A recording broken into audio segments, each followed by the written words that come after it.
Good morning, everyone. Rob Orson with the Emerging Revolutionary War, standing in front of Buckman Tavern here, right and across the street from the Lexington Green. If you've been following us, we've been going for the last, I think, about 12 hours thereabouts. We finally have reached the green. The Buckman Tavern Museum here is run by the Lexington Historical Society. They also own the Hancock Clark House, a great organization that I encourage you to support them and visit these sites if you come into Lexington. But Buckman Tavern is a really cool site. It's on its original location, scene of where a lot of the militia that turn out twice here in Lexington. Turn out earlier for an alarm. The regulars don't show up. Parker disperses the men. Some of them stay around. He tells them to stay close. A lot of them go inside the tavern here and kind of wait for the events to take place.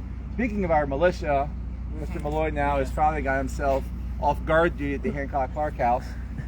So what are you going to do inside there, Mr. Malloy? What a good soldier always does, and let's enjoy a few beverages while they're waiting. And then, of course, it was hurry up and wait.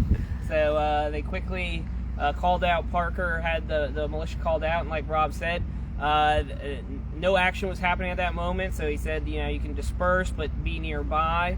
And yeah, they're hanging out right about this time, 250 years ago. They're hanging out in and around Buckman Tavern. Before the militia actually goes into the tavern, they didn't want to go in with loaded muskets, so they're going to discharge their muskets, a bunch of muskets out front here before they go in there. Of course, the British aren't that far away, and they could actually hear some of that musket fire, which just kind of added to the tension for the British as they're arriving up here. But then, as they're getting closer and closer, they're going to call the militia out of the tavern and to line up on the green, and that's going to set the stage for the confrontation between the British coming up and the militia is going to be standing on the green. And behind you, Kevin's holding the camera, would have been the road here leading up from Boston coming into Lexington. This is the route that the regulars will be taking that morning. As Billy already mentioned, they're actually in two groups now in column. They've split up to get the group out here faster because they're well aware they're behind schedule. And again, they know the riders, they know that the alarm has been put out. There's a lot of debate if Smith should have actually kept going or not. Should he have stopped, turned around, and gone back? But he decided, as a good soldier usually does, to follow orders and head into Concord. And as Mark just mentioned, as they head in here, they're going to see Parker's militia, just a training band just off to the right. Now our next video will probably come live from the green.